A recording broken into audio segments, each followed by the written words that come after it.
Assalamualaikum warahmatullahi wabarakatuh. Selamat pagi menjelang siang kepada kita semua.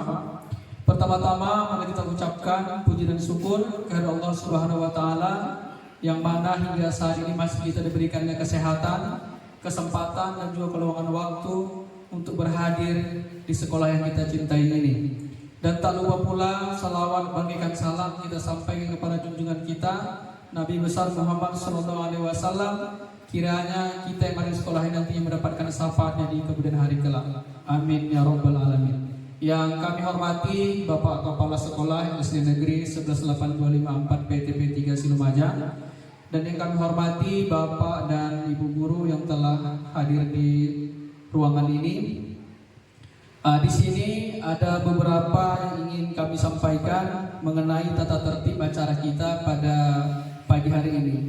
Yang pertama, kata sambutan yang disampaikan oleh protokol, kemudian nanti doa, dan selanjutnya kata sambutan dari kepala sekolah ataupun yang mewakili, dan selanjutnya pemaparan pembiasan terhadap rekan guru tentang budaya positif yang nanti akan disampaikan oleh Bapak Muhammad Ilham Damunta Batubara, karena beliau merupakan guru penggerak angkatan ke-10 dari SD kita, yaitu SD 11825 PTP 3 Silumajang.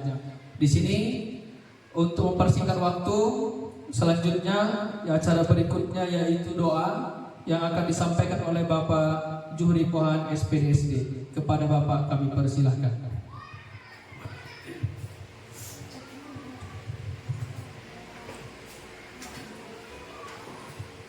Assalamualaikum warahmatullahi wabarakatuh.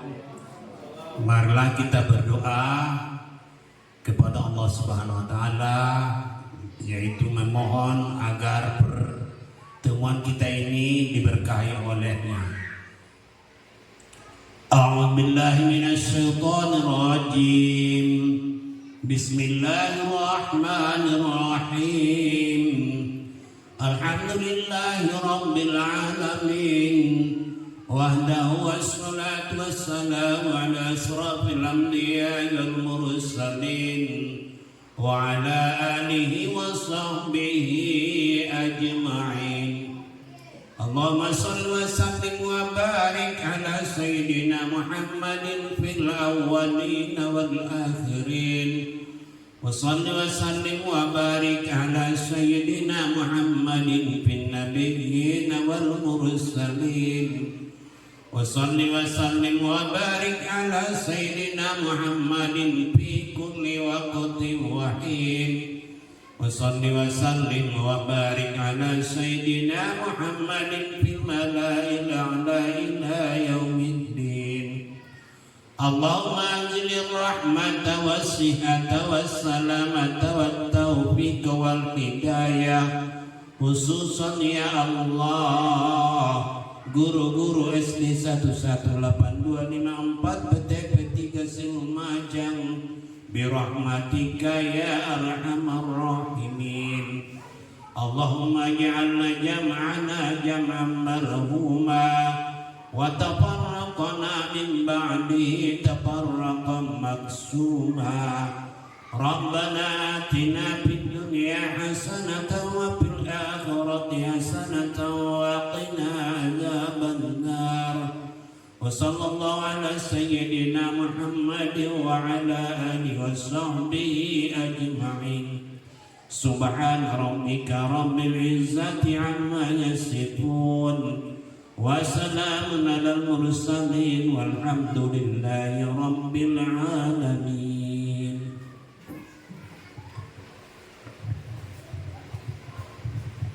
Terima kasih kami sampaikan kepada Bapak Juhri Pohan SPDSD yang telah menyampaikan doa. Selanjutnya kata sambutan dari Bapak Kepala Sekolah SD Negeri 11825 PTP 3 Silumajang. Kepada Bapak kami persilahkan dengan segala hormat. Assalamualaikum warahmatullahi wabarakatuh. Yang kami hormati Bapak-bapak, ibu-ibu yang berhadir. Kemudian yang saya hormati terkhusus kepada Bapak Ilham Dauda, calon penggerak SD 118254 PTP 3 Silumajang. Baiklah, pertama-tama marilah kita mengucapkan puji serta syukur kehadirat Allah Subhanahu wa taala, Tuhan Yang Maha Esa, di mana pada saat pagi hari ini kita masih diberikan kesehatan, keselamatan serta kelapangan waktu. Tak lupa selawat berkah dan salam kita diakan turut junjungan Nabi besar Muhammad SAW, di mana nanti di hari kemudian kita mengharapkan syafaat dari beliau. Amin, amin ya rabbal alamin. Baiklah, di sini kita akan mengikuti salah satu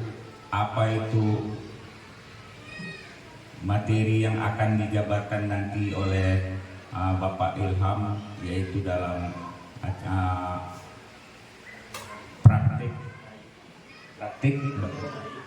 praktik baik budaya positif.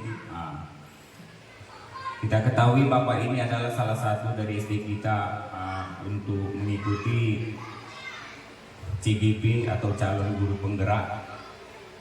Jadi kita harapkan kepada Bapak Ibu semua, mari kita dukung. Kita dukung sebagaimana mestinya yang lebih baik. Dan kemudian untuk selanjutnya mudah-mudahan setelah Bapak ini lagi mungkin ada lagi guru dari SD kita ini menyusul. Jadi untuk mempersingkat waktu di sini, mari kita dengarkan paparan apa materi yang dituntut dari CGP ini untuk Bapak Ilham. Mungkin ini saja yang bisa disampaikan pada pagi hari ini. Mari kita dukung, mari kita sukseskan. Semoga Bapak ini berhasil nanti. Amin. Jadi mungkin ini saja yang bisa disampaikan, lebih dan kurang saya mohon maaf. Wabillahi taufiq wal hidayah. Assalamualaikum warahmatullahi wabarakatuh. Terima kasih kami sampaikan kepada Bapak Kepala Sekolah yang telah menyampaikan sambutan. Selanjutnya masuklah kita ke acara inti, yaitu pemaparan tentang pembiasan terhadap rekan guru tentang budaya positif yang akan disampaikan oleh calon guru penggerak angkatan ke-10 Bapak Muhammad Ilham Damunta Batubara SPD. Kepada Bapak kami persilahkan dengan segala hormat.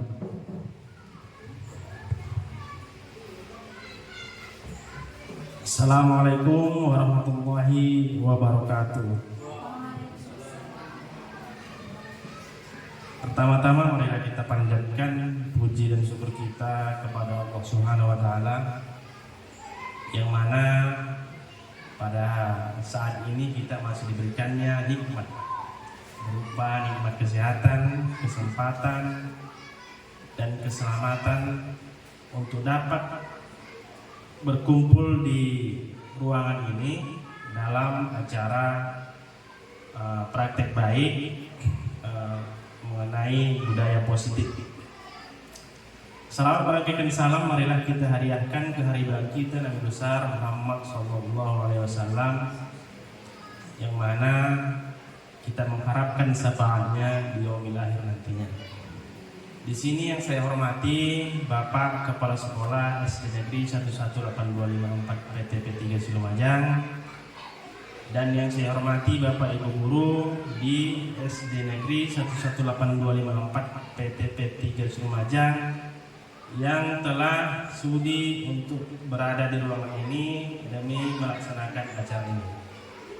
Jadi adapun materi pada hari ini adalah kami di guru penggerak angkatan 10 ini Labuan Batu Utara ada instruksi melakukan praktik baik, yaitu pengimbasan mengenai budaya positif kepada rekan guru-guru di sekolah.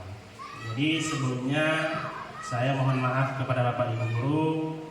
Di sini saya bukan menggurui Bapak Ibu Guru, karena saya yakin dan percaya tentunya Bapak Ibu Guru juga memiliki pengalaman jauh lebih baik dari saya. Tetapi memang inilah dari sana, instruksinya harus dilaksanakan untuk mencapai target yang telah ditentukan. Jadi yang pertama saya ingin menjelaskan kepada Bapak Ibu guru, sebenarnya di guru penggerak ini ada 3 modul yang kita pelajari, kita bahas. Modul 1 itu terdiri dari 4 submodul. Modul 2-nya ada 3 submodul dan modul 3 ada 3 submodul. Jadi total semua dia kalau didapatkan, dijumlahkan ada 10 submodul lah yang kita pelajari. Jadi ini kami telah selesai modul 1. Dan pada modul 1 itu ada 4 Bapak Ibu, yaitu 1.1 mengenai filosofi Ki Hajar Dewantara, 1.2 nilai dan peran guru penggerak, 1.3 visi guru penggerak, dan yang terakhir 1.4 yaitu budaya positif.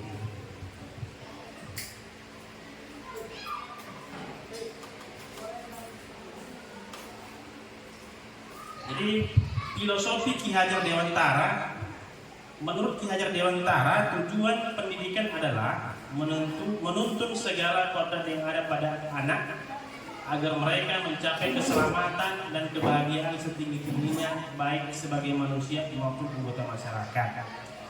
Jadi itulah menurut Ki Hajar Dewantara.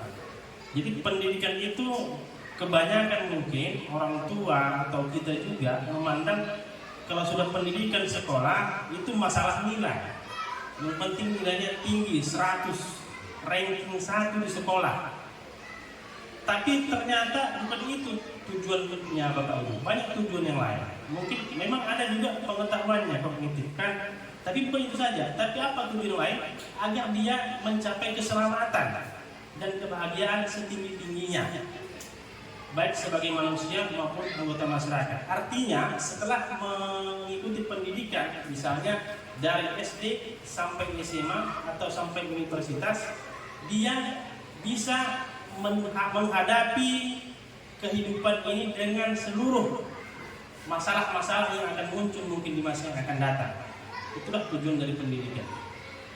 Jadi bukan hanya sekedar ini nilainya tinggi belum tentu di masyarakat dia baik, nilainya rendah belum tentu juga di masyarakat dia jelek, gitu Bapak Ibu ya. Banyak yang nilainya rendah tapi jiwa sosialnya tinggi, banyak yang nilainya tinggi secara akademik pintar tapi akhlaknya kurang, dia bisa lari ke sombong, gitu Bapak. Itulah menurut Ki Hajar Dewantara Bapak Ibu. Inilah yang kami pelajari pada waktu mengikuti modul 1.1.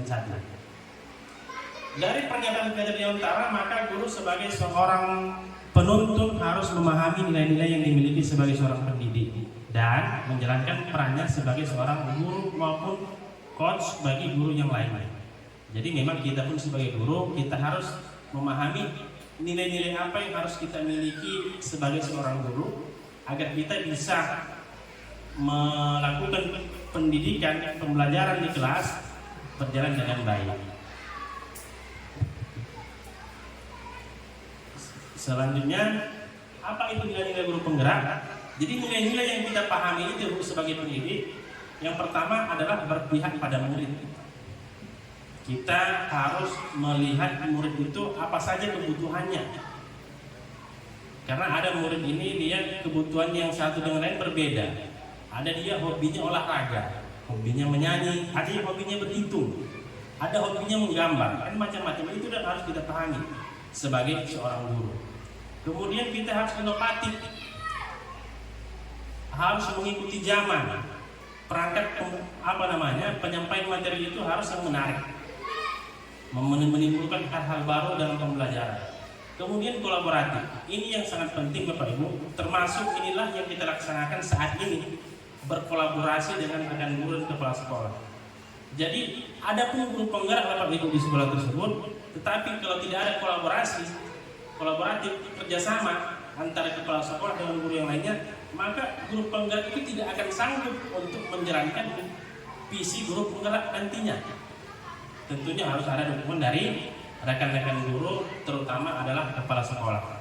Jadi saya mengucapkan terima kasih untuk ini, acara kita ini Bapak Ibu dan kepala sekolah telah memberikan sangat banyak dukungan kepada saya. Kemudian kita reflektif, ya, kita harus reflektif dan mandiri.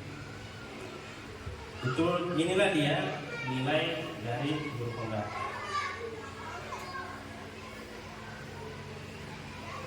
Lanjut, peran guru penggerak pertama menjadi pemimpin pembelajaran, menjadi coach bagi guru yang lain, mendorong kolaborasi, mewujudkan kepemimpinan murid, menggerakkan komunitas praktisi. Dan ini yang terakhir inilah nanti yang akan kita laksanakan, karena ini sangat penting komunitas praktisi ini untuk membahas mengenai perkembangan sekolah kita ke depannya.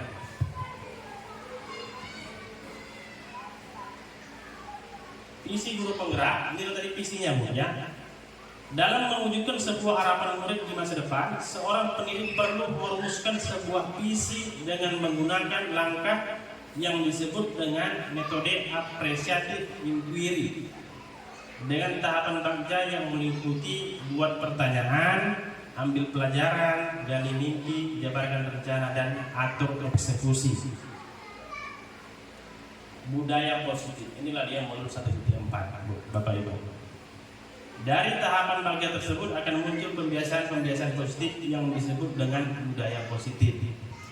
Budaya positif ini akan menimbulkan rasa yang aman dan nyaman pada murid dalam proses pembelajaran di sekolah. Budaya positif juga dapat mendorong murid untuk berpikir, bertindak, dan mencipta sebagai proses memerdekakan dirinya sehingga murid menjadi pribadi yang mandiri dan bertanggung jawab. Di sini ada memerdekakan gurunya, memerdekakan dirinya. Artinya, mengapa kurikulum sekarang ini dikatakan kurikulum merdeka? Karena inilah salah satu tujuannya budaya positif ini mencipta sebagai proses memerdekakan dirinya. Jadi murid itu merdeka memilih sebenarnya di mana dia minatnya, di mana dia bidang dia. Itulah yang kita sebagai guru harus pahami. Jadi kalau dia muridnya memang misalnya menyanyi, itulah bakatnya yang harus kita kembangkan tanpa dengan kita kembangkan, kita tunjukkan bakat tersebut. Dengan tetap pelajaran lain pun tetap kita laksanakan seperti biasanya. Artinya bukan itu aja kita, apa yang lain ditinggalkan bukan Bapak Ibu ya. Tapi itu yang kita tonjolkan dari dia.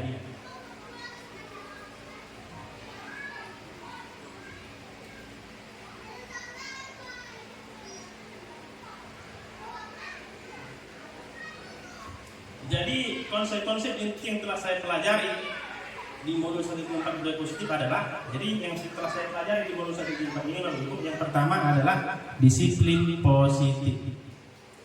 Yang kedua, teori kontrol guru. Yang ketiga, teori motivasi, hukuman, dan penghargaan. Yang keempat, kebutuhan dasar manusia. Yang kelima, keyakinan kelas. Dan yang terakhir adalah segitiga restitusi. Disiplin positif, disiplin yang berasal dari diri sendiri yang disebabkan karena rasa tanggung jawab yang muncul dari dalam diri untuk melaksanakan tindakan sesuai hati nurani tanpa paksaan atau karena ingin dihargai oleh siapapun. Disiplin karena merupakan sesuatu hal yang diyakini kebenarannya yang menjadikan seseorang bangga dan penghargaan untuk diri kita karena telah melakukannya. Jadi disiplin positif ini berasal dari dalam diri kita dengan kesadaran sendiri nantinya, baik untuk siswanya, jadi untuk guru ataupun siswanya, tanpa mengharapkan pujian ya. Jadi kalau mengharapkan pujian ini, itu kalau pujiannya terhenti, maka yang dilakukannya pun berhenti, nggak berkelanjutan. Tapi kalau dari dalam diri kita, maka itu akan berkelanjutan karena kita tidak mengharapkan sesuatu. Teori kontrol guru ini sangat penting Bapak Ibu. 5 posisi kontrol guru itu, yang pertama sebagai penghukum. Ini saya rasa sering kita lakukan. Kalau nggak ngerjakan PR muridnya, ada hukuman kita berikan, ada Bapak ya. Kemudian pembuat sebagai pembuat orang merasa bersalah. Jadi kita menyampaikan kepada murid itu agar dia merasa bersalah. Nanti ada contohnya Ibu. Yang ketiga sebagai teman, yang keempat sebagai pemantau, yang kelima sebagai manajer. Jadi kebutuhan dasar manusia sebelum itu kebutuhan dasar manusia yang pertama untuk bertahan hidup, Bapak Ibu. Kita memiliki kebutuhan untuk bertahan hidup, makanya kita berusaha untuk mencari makanan. Kalau kita ada beras di rumah, kita berusaha mencari walaupun mengutang. Itu namanya kebutuhan untuk bertahan hidup. Yang kedua, kasih sayang dan rasa diterima. Setiap manusia pasti memerlukan kasih sayang dan rasa diterima. Apabila ada kita kumpul di satu tempat, kita merasa diasingkan, tidak diterima, maka muncul dalam hati kita rasa yang sedih, rasa tidak enak. Jadi kasih sayang dan rasa diterima ini itu sudah menjadi kebutuhan, sudah kodrat manusia seperti itu. Yang ketiga, kebebasan. Kita memerlukan, kita tidak suka dikekang. Yang keempat, kesenangan. Kita suka kesenangan yang membuat hati kita bahagia. Tentu kita senang. Yang kelima adalah penguasaan. Ini kebutuhan dasar manusia, Bapak Ibu. Ini juga lah yang dibutuhkan oleh murid-murid kita. Jangan sampai kita lupakan. Mereka juga memerlukan kasih sayang, memerlukan kebebasan, kesenangan, kemudian memerlukan penguasaan. Nah, ini kita bahas lebih mendalam mengenai posisi kontrol dalam penerapan disiplin. Melalui serangkaian riset yang didasarkan teori kontrol dari William Glasser, Diane Glasser berkesimpulan ada 5 posisi kontrol yang umum dan biasa diterapkan seorang guru, orang tua ataupun atasan dalam melakukan kontrol dan penerapan disiplin sekolah. Jadi bukan hanya guru aja, orang tua di rumah pun kadang-kadang menerapkan ini. Ada anaknya yang tidak mau dibilangi, dihukumnya, dipukulnya, itu udah menerapkan juga hukum, kan? Jadi kelima itu yang pertama yang kita bahas tadi sebagai penghukum. Seorang penghukum bisa menggunakan hukuman fisik ataupun verbal, bisa langsung dipukul fisiknya pakai pukulan atau dengan kata-kata. Jadi dengan kata-kata pun kita kata-kata kasar itu termasuk penghukum, Bapak Ibu. Walaupun tidak kita pukul, tidak kita apain, kata-kata yang muncul dari mulut kita, kata-kata yang kasar kepada murid atau seseorang itu sudah masuk ke dalam penghukum. Orang-orang yang menjalankan posisi penghukum senantiasa mengatakan bahwa sekolah memerlukan sistem atau alat yang dapat lebih menekan murid lebih dalam lagi. Jadi kalau yang sebagai penghukum ini biasanya dia mengatakan bahwa sekolah memerlukan sistem atau alat yang dapat lebih menekan murid lebih dalam lagi. Artinya lebih memiliki yang dapat lebih hukuman yang lebih berat, bisa jadi seperti itu ya, supaya muridnya tadi tidak mengulangi kesalahan. Guru-guru yang menerapkan posisi penghukum akan berkata, ini biasanya yang dikatakan oleh guru-guru yang melakukan penghukum, patuhi aturan saya atau awas, nanti saya pukul kamu, nanti saya suruh kamu berjalan keliling lapangan 5 kali, saya suruh kamu membersihkan kamar mandi. Itu biasa yang dikatakan. Ini bukan kata saya, Bapak Ibu. Ini kata D.L. William Glasser dan Diane Glasser ini.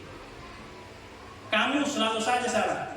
Kalau kamu itu saja kau buat, barulah kau salah. Dokter mengatakan PR. Itu contoh kata-kata. Kemudian selalu pasti yang terakhir selesai. Lama kali kau siap, guru kau paling terakhir. Itu kan Bapak Ibu. Ini biasanya guru-guru yang menerapkan penghukum tadi. Guru seperti ini senantiasa percaya hanya ada satu cara agar pembelajaran bisa berhasil, yaitu cara dia. Dengan cara dia lah dia menganggap agar pembelajaran itu berhasil. Tetapi dia tidak memikirkan apa yang dibutuhkan oleh muridnya. Nah, itulah yang kita bahas tentang penghukum ini. Yang kedua kita lanjut, pembuat merasa bersalah. Pada posisi ini biasanya guru akan bersuara lebih lembut, Bapak Ibu. Pembuat rasa bersalah akan menggunakan keheningan yang membuat orang lain merasa tidak nyaman, bersalah atau rendah diri. Dia merasa bersalah murid tersebut. Contoh kata-kata yang keluar dengan lembut seperti, ibu sangat kecewa sekali dengan kamu. Nah, berapa kali Bapak harus memberitahu kamu ya? Gimana coba kalau orang tua kamu tahu kamu berbuat begini? Di posisi ini murid akan memiliki penilaian diri yang buruk tentang diri mereka. Murid merasa tidak berharga dan telah mengecewakan orang-orang yang disayangi. Jadi kita buat dia merasa bersalah. Akhirnya dia menyadari kesalahannya dengan harapan nanti dia mau berubah. Jadi lebih lembut caranya Bapak Ibu. Kalau tadi memukuli, menghukum, ini dengan kata-kata yang halus. Nah, kita lanjut yang kedua ya. Ini ada juga guru yang sebagai teman dia menganggap muridnya sebagai teman. Guru yang posisi ini tidak akan menyakiti murid karena dianggap teman. Enggak mungkin kita menyakiti teman kita kan? Ada teman ibu pukul dia? Enggak. Walaupun dipukul hanya cuma main-main, enggak sakit kan? Namun akan tetap berupaya mengontrol murid melalui persuasi. Posisi teman pada guru bisa negatif ataupun positif. Posisi di sini berupa hubungan baik yang terjalin antara murid dan guru. Guru di posisi teman ini menggunakan hubungan baik dan humor untuk mempengaruhi seseorang. Mereka akan berkata, contohnya ini kata-katanya Bapak Ibu, ayo bantulah demi Bapak ya. Ayo ingat tidak bantuan Bapak selama ini. Ya sudah, kali ini tidak apa-apa, nanti Ibu bantu bereskan. Jadi itu kata-kata yang biasa. Mungkin ada kata-kata lain yang tidak boleh di sini dengan kata-kata di daerah kita masing-masing mungkin ya. Apa hal negatif? Hal negatif dari posisi teman adalah bila suatu saat guru tersebut tidak membantu, maka murid akan kecewa dan berkata, saya pikir bapak atau ibu teman saya. Itu dia. Jadi kecewa dia karena tidak kita bantu. Karena sudah kebiasaan kita bantu kan. Murid merasa dikecewakan dan tidak mau lagi berusaha. Hal lain yang mungkin timbul adalah murid hanya akan bertindak untuk guru tertentu. Jadi guru yang menganggapnya kawan aja yang dipatuhinya, yang lain tidak. Inilah dampak negatifnya. Dan tidak untuk guru lain. Murid akan tergantung pada guru tersebut. Jadi yang negatif itu Bapak Ibu seperti itu. Jadi dia akan merasa di sekolah itulah guru yang cocok rasanya mau kemana-mana pun. Kalau ditengok yang guru penghukum tadi, udah lain ceritanya, emosi bawaannya kan gitu. Jadi yang dirasanya dari teman dia, yang bisa menolong dia hanya guru itu aja. Artinya bisa jadi guru yang lain tidak dihormatinya lagi. Itu ada dampaknya kan. Yang keempat, ini ada lagi sebagai pemantau. Memantau berarti mengawasi. Pada saat kita mengawasi, kita bertanggung jawab atas perilaku orang-orang yang kita awasi. Kalau pengawas sekolah, dia bertanggung jawab atas perilaku kita di sekolah ini karena dia pengawas. Contohnya Bapak Ibu ya. Posisi pemantau berdasarkan pada peraturan-peraturan dan konsekuensi. Dengan menggunakan sanksi atau konsekuensi, kita dapat memisahkan hubungan pribadi kita dengan murid. Sebagai seorang yang menjalankan posisi pemantau, pertanyaan yang diajukan seorang pemantau, peraturannya apa? Gitu ya. Misalnya ada murid tidak memakai seragam lengkap. Jadi guru pemantau biasanya, bagaimana peraturan sekolah kita tentang seragam nak? Kenapa sepatumu warna itu? Kita tanya, apa peraturan yang sebenarnya? Itu pemantau. Yang kedua, apa yang telah kamu lakukan? Yang ketiga, sanksi atau konsekuensinya apa? Kalau kamu tidak memakai topi saat upacara, apa konsekuensinya atau sanksinya? Apa hukumannya? Gitu? Ya, seorang pemantau sangat mengandalkan penghitungan catatan data yang dapat digunakan sebagai bukti atas perilaku seseorang.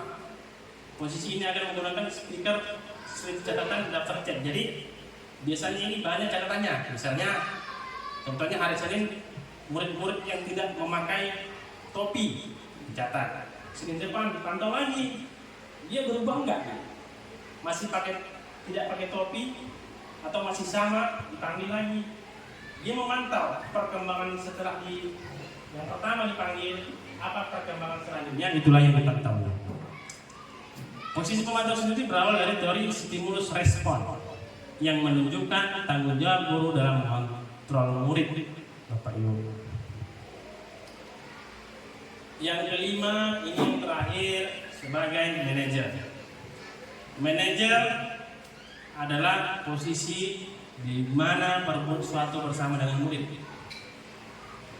mempersilahkan murid mempertanggungjawabkan perilakunya, mendukung murid agar dapat menemukan solusi atas permasalahannya sendiri.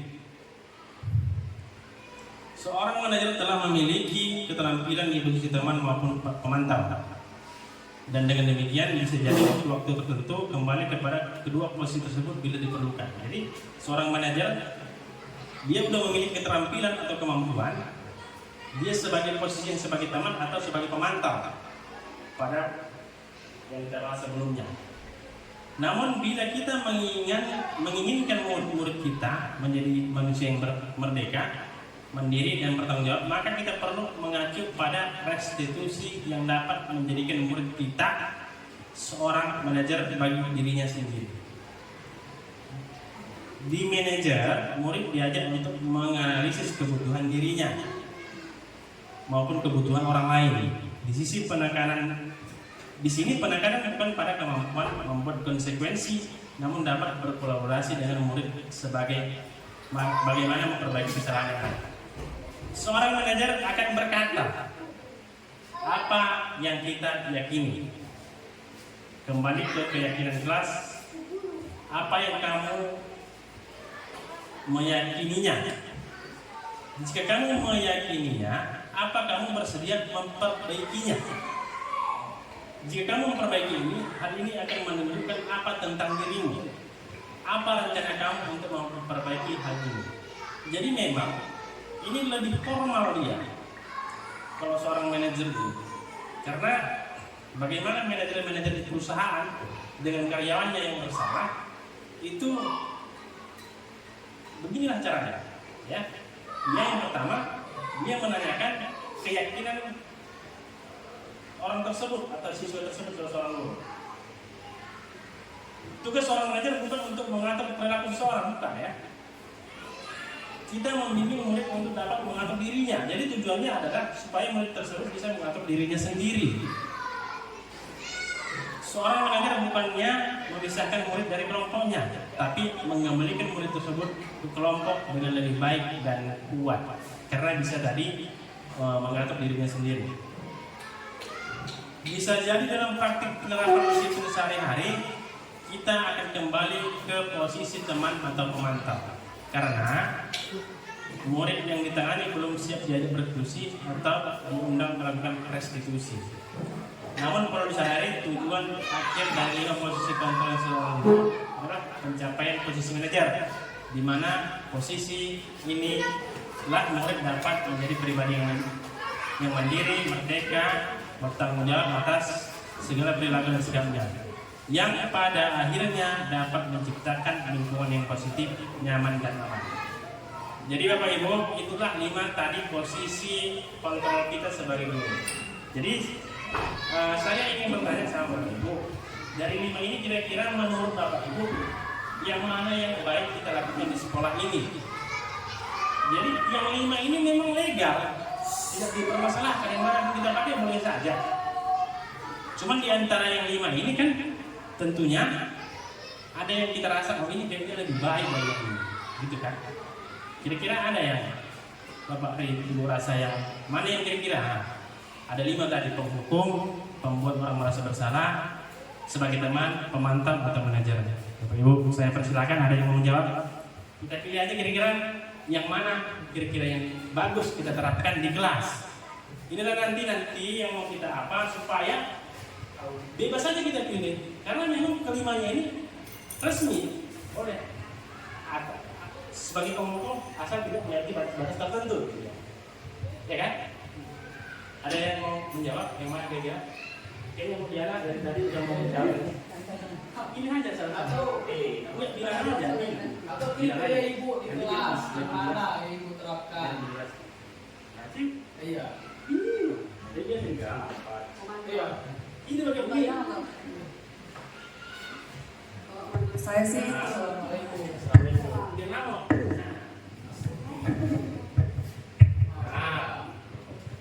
Assalamualaikum warahmatullahi wabarakatuh. Jadi dari yang sudah Bapak jelaskan tadi, saya kalau disuruh milih Pak, teori kontrolnya saya lebih melihat dari pembuat orang merasa bersalah. Dari ya kalau menurut saya, tapi kalau dari rekan yang lain saya tak tahu. Ya, coba si ini. Ya, yang mana? Kalau menurut saya ya Pak, dari 5 teori kontrol tersebut, menurut saya sebagai pemantau. Mantap ya. Terus, ada apa Ibu? Coba keluarkan semua apa ada di hati, ya. Nanti kita bahas. Iya. Menurut saya Pak, di situ saya akan memilih sebagai penghukum dan pembuat orang merasa bersalah. Karena boleh saya Karena menurut saya sebagai seorang guru itu juga selain memberi penghukum sesuai dengan aturan-aturan ya kan Pak, kemudian juga kita perlu memberikan pengertian kepada anak itu bahwa apa yang dilakukannya itu salah, dan kita perlu memberikan pembenaran dari kesalahan-kesalahan yang dilakukan oleh anak tersebut. Itu aja Pak dari saya.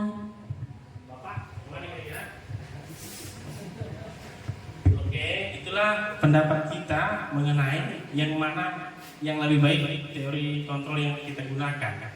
Jadi masing-masing memiliki alasan yang sama. Seperti Bu Diana tadi sebagai pemantau. Jadi sebagai pemantau ini seperti yang dijelaskan tadi bagus, ya. Kemudian si Lija sebagai pemantau juga ya. Bu Epa sebagai pembuat orang merasa bersalah, dan Bu Ubay penghukum dan pembuat orang masalah. Jadi itulah yang kita pilih. Semuanya bagus, tapi penekanan untuk Bapak Ibu, kalau yang ini bukan menyalahkan. Kita kan sharing ya. Kalau untuk yang dibahas di sana dari semua ini, itu semakin ke bawah semakin baik. Artinya penghukum bukan salah, nggak salah itu Bapak Ibu. Bukan kita salahkan itu, tapi lebih baik. Dari penghukum masuk pembuat orang merasa bersalah, baik. Dia pembuat orang merasa bersalah menjadi teman, makin baik berarti. Dari teman ke pemantau, makin baik lagi. Dari pemantau ke manajer, itu yang paling baik, manajer menurut saya itu, karena yang dipelajari sana pun memang harus sebagai manajer. Kenapa? Karena manajer tadi dia itu agar murid tersebut bisa memanage dirinya sendiri, mana yang salah tidak dilakukan, yang baik dikerjakan, gitu. Itu tujuannya. Walaupun untuk mencapai ke manajer ini memang sangat susah, memang harus kita awali dari awal. Nah, jadi kita dari penghukum dulu memang. Kita coba setelah itu ke pembuat orang merasa bersalah. Jadi apapun itu tidak salah, tetapi tentunya kita kan ingin ada peningkatan, dan sesuai yang kami pelajari dari guru penggerak pada modul 1.4 ini, itu semakin ke bawah dia semakin baguslah tingkatannya. Karena menjadi seorang manajer itu tidak mudah Bapak Ibu, ya kan? Makanya di perusahaan manajer itu gajinya besar betul kan? Besar manajer. Kenapa? Karena susah jadi manajer di sebenarnya. Karena orang tengok enak jadi manajer karena dilihat penghasilannya saja. Pekerjaan, bayangkan Ibu, manajer itu misalnya memegang berapa afdeling kebun, berapa ratus karyawannya, berapa pohon sawitnya yang mau diperlukan, itu semua tanggung jawab dia. Susah, makanya gajinya besar. Kita pun susah untuk mencapai itu, tapi itulah kita sebagai guru harus memang berkembang sampai mencapai itu pada puncaknya. Mengapa seperti itu Bapak Ibu? Setelah sampai pada itu nanti, situlah baru kita melihat bagaimana murid-murid kita itu berkembang dengan baik. Jadi nggak perlu lagi kita tegur. Di Indonesia ini kita bandingkan dengan Jepang, itu sangat jauh berbeda, terutama mengenai sampah Bapak Ibu. Kalau di Jepang sana kita buang sampah sembarangan saja, siapapun orangnya didenda. Iya kan Bapak Ibu? Dia berarti manusianya di sana sudah sadar betul tentang kalau membuat begini salah, begitu. Awalnya didenda. Jadi orang di sana lama-kelamaan dia ada kesalahan tersendiri. Jadi tanpa ada lagi, nggak dihukum-hukum, nggak didenda-denda, mereka udah ada batasan-batasannya dan ngerti sendiri masyarakatnya, karena sudah bisa memanajeri, memanage dirinya masing-masing tanpa harus ada lagi aturan-aturan yang berat, sanksi-sanksi yang berat. Itulah bedanya. Jadi kita pun ingin seperti itu tentunya kan. Apabila kita mencapai sebagaimana itu, tentunya secara skala kecil sekolah kita akan lebih maju, dan untuk lebih skala lebih luas secara nasional mungkin pendidikan di Indonesia dan masa depan negara kita akan lebih baik ke depannya. Itulah Bapak Ibu ya. Jadi untuk ini memang sangat penting kita lakukan kan. Ada yang mau bertanya lagi Bapak Ibu? Ini kita sharing aja, nggak usah terlalu kaku kali. Kalau kira-kira nanti ada yang apa, bisa kita perbaiki untuk ke depannya. Nggak usah takut kepala untuk berbicara, karena kita aja ini kan, nggak apalah ada sini wartawan, nggak apalah tengok yang lain-lain, kita aja. Makanya supaya lebih terbuka. Kalau ada yang mau ditanya, boleh tanyakan aja. Kita bahas sama-sama di sini. Itulah namanya kolaborasi. Kita selesaikan masalah secara bersama-sama. Mungkin kita nggak bisa, nggak ada solusi, tapi teman kita yang lain mungkin ada kan? Oke, kita lanjut untuk selanjutnya.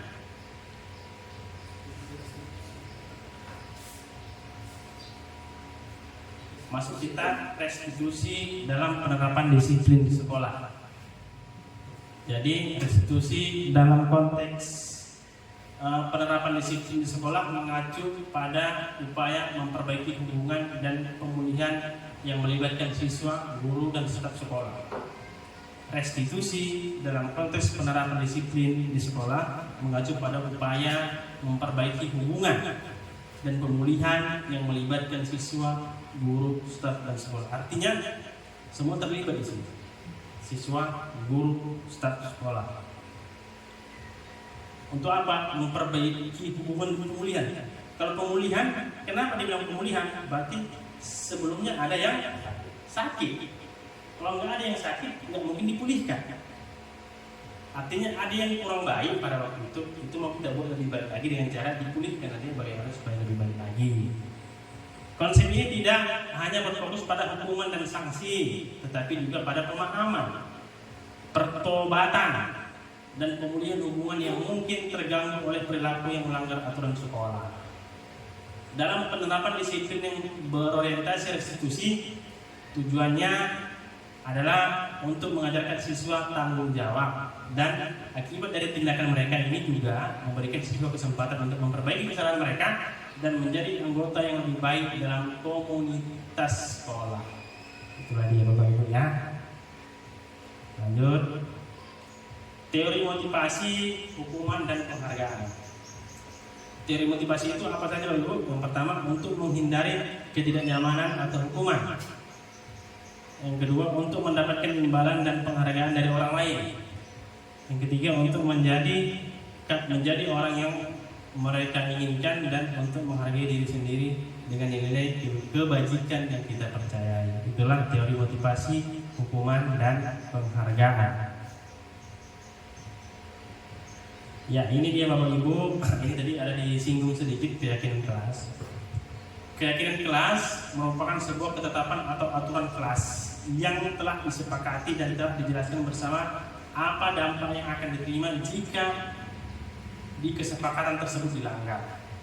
Pembentukan dari peraturan yang telah ditetapkan merupakan proses untuk menciptakan disiplin positif dari siswa sehingga siswa dengan kesadaran penuh akan melaksanakan ketentuan tersebut dengan penuh tanggung jawab.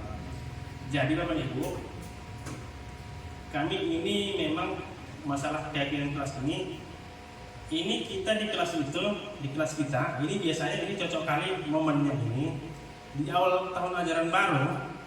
Begitu kita pertama kali masuk ke kelas itu, kita buat dulu keyakinan kelas kita. Contohnya keyakinan kelas itu apa saja hal-hal yang harus dipatuhi di situ. Yang pertama misalnya menjaga kebersihan. Kita buat, tapi kita musyawarahkan dengan murid-muridnya. Kita minta pendapat mereka.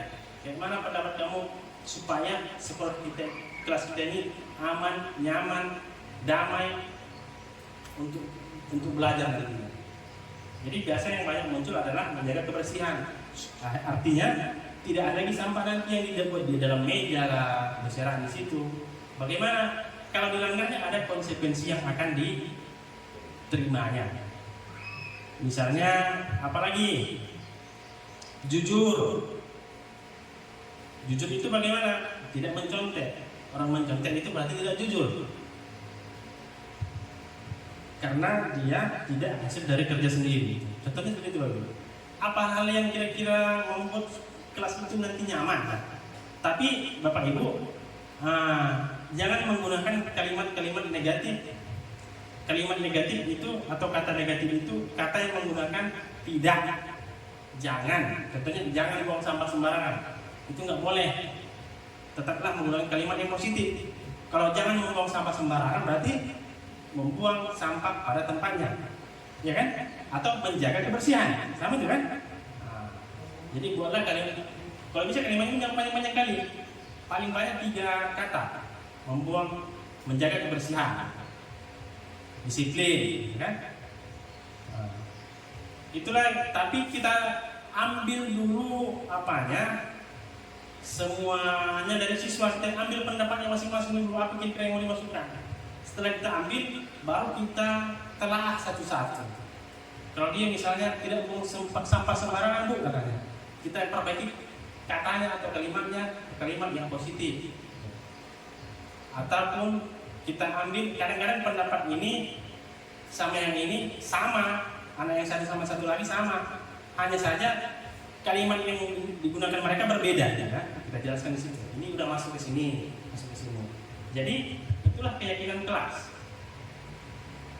Yang mana nanti keyakinan kelas itulah nanti menjadi acuan apa saja di kelas itu dan apa konsekuensinya apabila melanggarnya. Jadi kita punya patokan, Bapak Ibu. Misalnya dia membuang sampah di lantai atau di dalam kolong mejanya, bisa kita panggil muridnya ke depan atau ke kantor, jangan dirame-rame ya. Kita aja ke kantor, bicara kita 4 mata sama dia, kita tanya bagus-bagus, kita gunakan dia bagi ini contoh penerapan merasa bersalah tadi kita. Kenapa? Apa kira-kira yang kau langgar dari keyakinan kelas kita? Tanya dia. Kita lihat di situ kan. Maka pilihannya dipikirkan apa yang melanggar ya. Dengan membuang sampah apa langgarnya? Maka dibilangnya saya melanggar tidak menjaga kebersihan, Pak. Itu yang saya langgar, menjaga kebersihan. Kenapa kau begitu? Kenapa itu kau lakukan? Apa yang kau lakukan selanjutnya? Saya tidak akan mengulanginya lagi, Pak. Itulah dia. Itu dia supaya kita tadi masuk ke membuat rasa bersalah tadi. Jadi ada dia patokannya yang mau kita ajukan sama murid-murid di kelas kita itu. Kalau hanya itu kan, kalau dia membuang sampah pada tempatnya itu terlalu umum dia untuk lingkup kelas. Jadi artinya semakin kecil lingkupnya, peraturan itu semakin kuat. Semakin kuat dia karena ruang lingkupnya semakin sedikit, ya.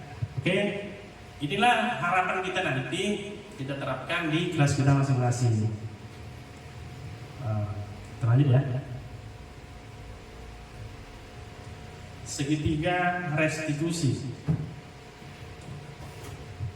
Segitiga restitusi ini ada 3 bagiannya. Sebenarnya ini bentuk segitiga. Ya. Yang pertama dia menstabilkan identitas. Yang kedua validasi tindakan yang salah, menanyakan keyakinan. Ini tadi makanya dibuat tadi keyakinan kelas.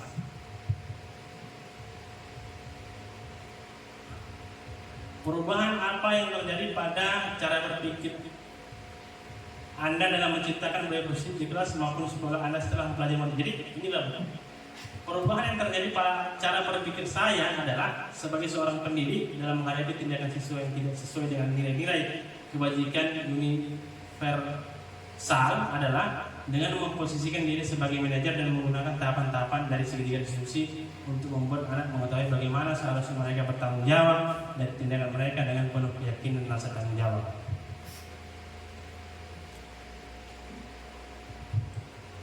Pengalaman seperti apakah yang pernah Anda alami terkait penerapan community dalam modul budaya positif baik di lingkup kelas maupun sekolah Anda?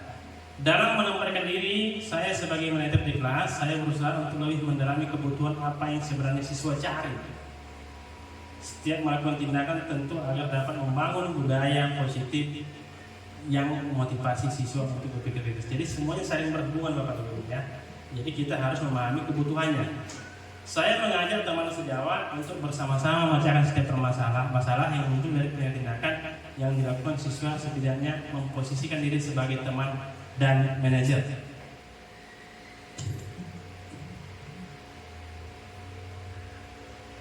Bagaimana perasaan Anda ketika mengalami hal tersebut? Perasaan saya adalah bagaimana cara saya bisa melakukan tahapan ketika diskusi dengan tenang dan tidak membuat anak merasa takut atau tertekan. Saya berusaha untuk memposisikan diri saya sebagai manajer semaksimal mungkin.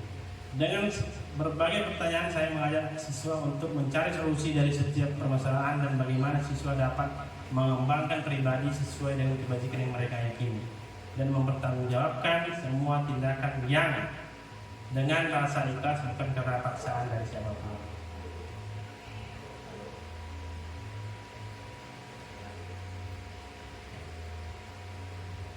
Menurut Anda terkait pengalaman? Menurut saya hal yang sudah baik adalah penerapan kelas. Saya sudah sesuai guru mau di kelas. Hal yang masih perlu diperbaiki adalah bagaimana guru menempatkan dirinya sebagai seorang manajer, yang mana sebelumnya yang sering dilakukan adalah guru sebagai penghukum atau pemberasa bersalah.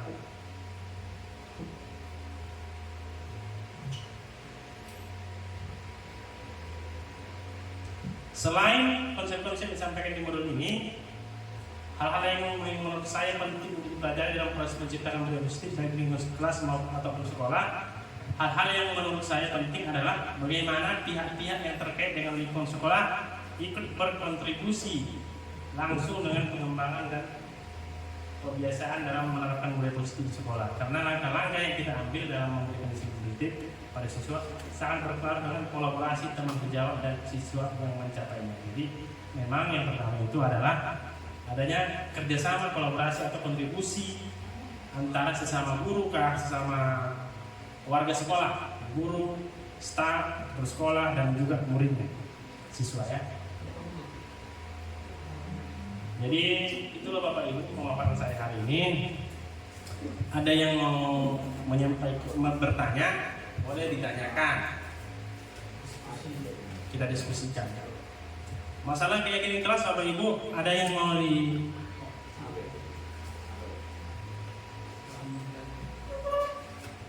tentang keyakinan kelas tadi, ada yang kurang jelas? Apa ditanya? Ada apa? Baik. Tujuannya ini,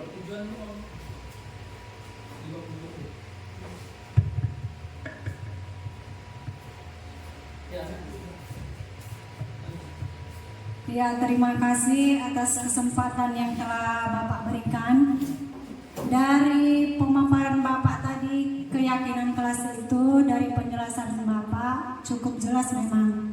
Cuman yang saya pertanyakan di sini, setelah kita membuat keyakinan kelas di dalam kelas, apa-apa saja dampak positif yang mungkin kita dapatkan di dalam kelas dan kita sebagai wali kelasnya tadi, sehingga kita dapat nanti melaksanakan keyakinan kelas itu di kelas kita masing-masing. Itu saja Pak.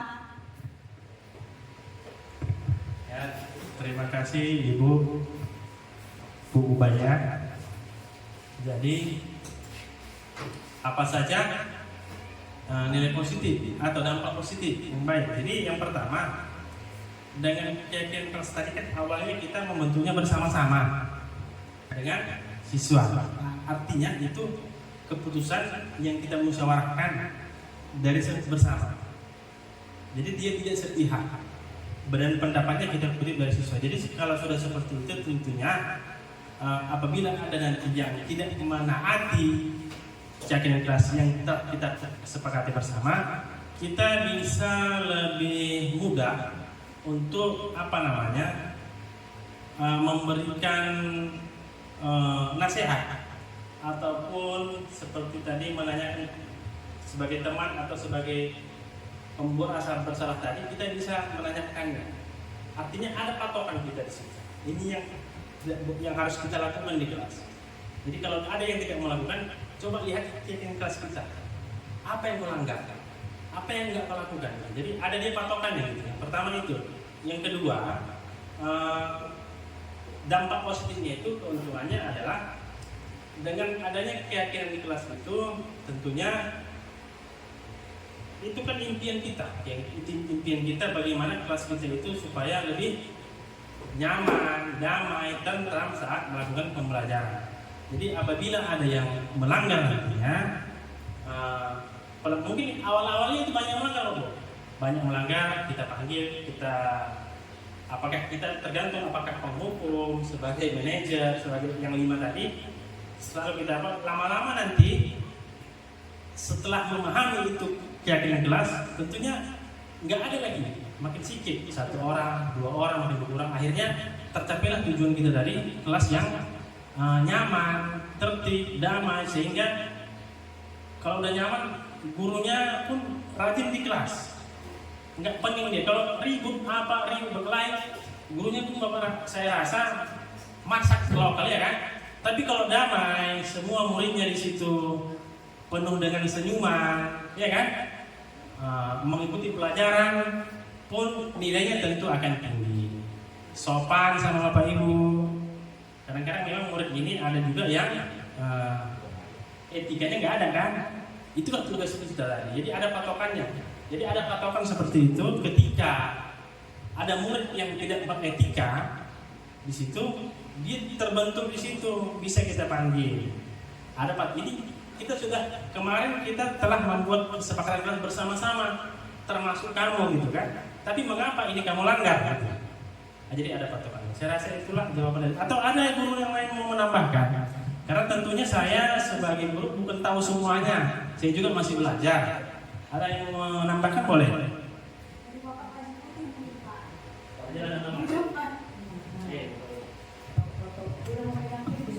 Biasanya tutup ini protokol. Oke, assalamualaikum warahmatullahi wabarakatuh.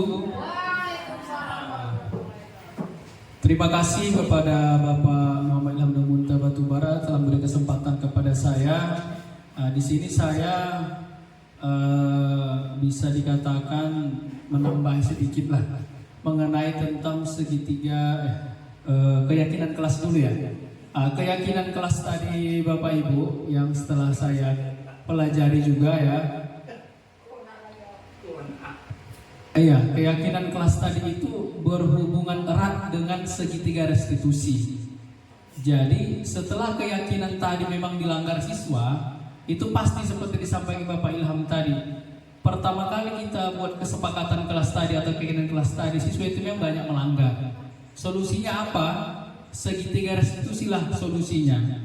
Di mana anak tadi kita panggil secara 4 mata. Kalau membuat segitiga restitusi tadi 4 mata, tidak bisa kita panggil di depan kelas. Memang baiknya lagi kita memang kalau bisa ada ruang BK ya Pak Ilham ya, biar ada kontrol siswa kalau ada yang membuat masalah lah. Mungkin itu yang bisa saya tambahkan. Dari sini juga ada, itu cukup Pak Ilham atau gimana? Udah. Mungkin ini yang bisa disampaikan oleh Pak Ilham. Terima kasih kami ucapkan melakukan praktik baiknya. Banyak sekali dapat ilmu yang kami dapatkan dari apa yang Bapak sampaikan. Mudah-mudahan nantinya kami bisa melaksanakannya di kelas dan melaksanakan apa yang telah Bapak sampaikan, menjadikan budaya di sekolah kita yang dapat meningkatkan kualitas sekolah menjadi lebih baik lagi. Mungkin ini yang bisa kami sampaikan. Arul kalam. Assalamualaikum warahmatullahi wabarakatuh.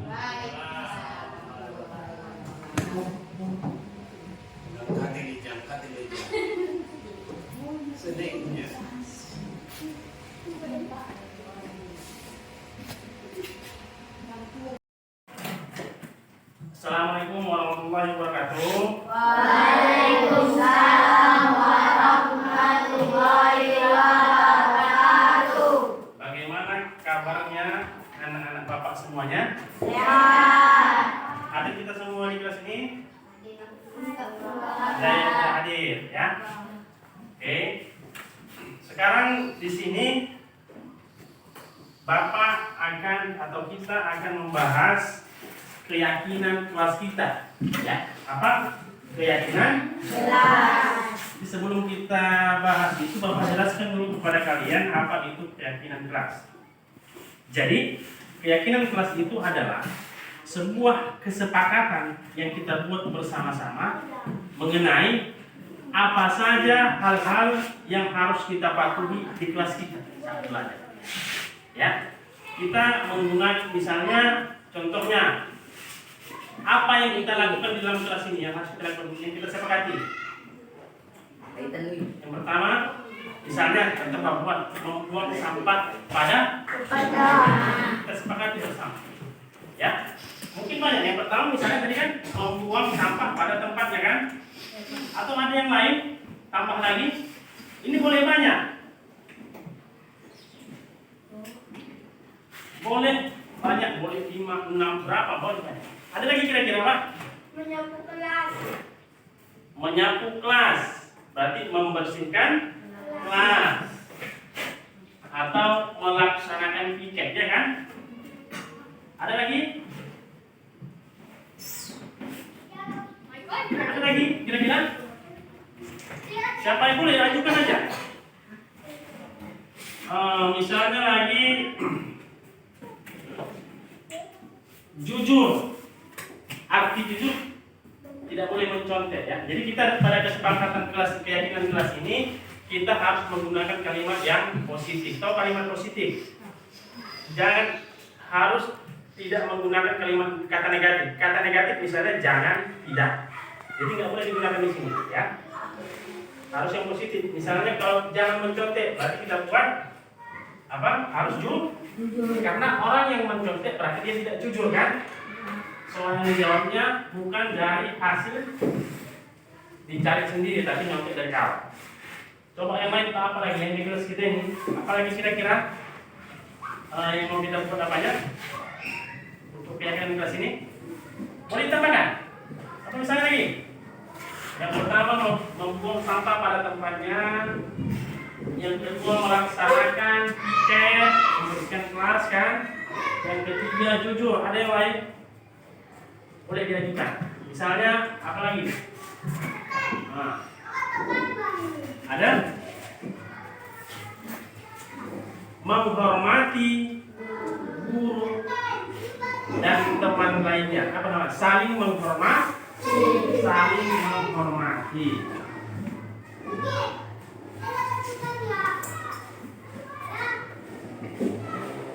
Apa lagi? Saling menghormati.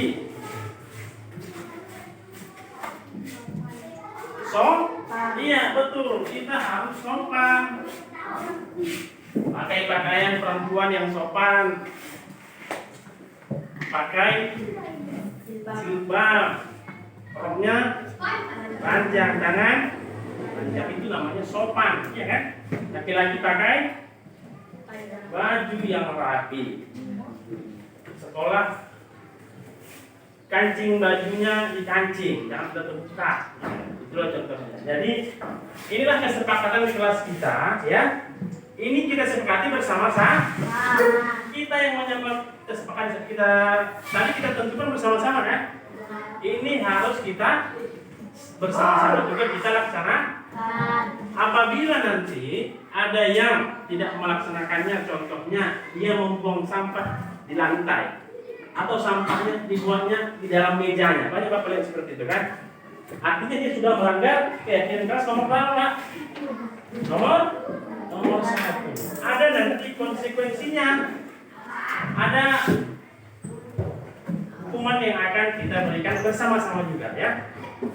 Jadi itulah mengenai keyakinan kelas kita pada hari ini. Semoga keyakinan kelas yang telah kita buat bersama ini bisa kita laksanakan bersama-sama sehingga tercipta kelas kita yang aman, nyaman, tertib dan damai sehingga kita dapat melaksanakan pembelajaran dengan baik. Jadi cukup yang dapat yang Bapak bahas mengenai keyakinan kelas pada hari ini. Bapak akhir, Assalamualaikum warahmatullahi wabarakatuh. Waalaikumsalam.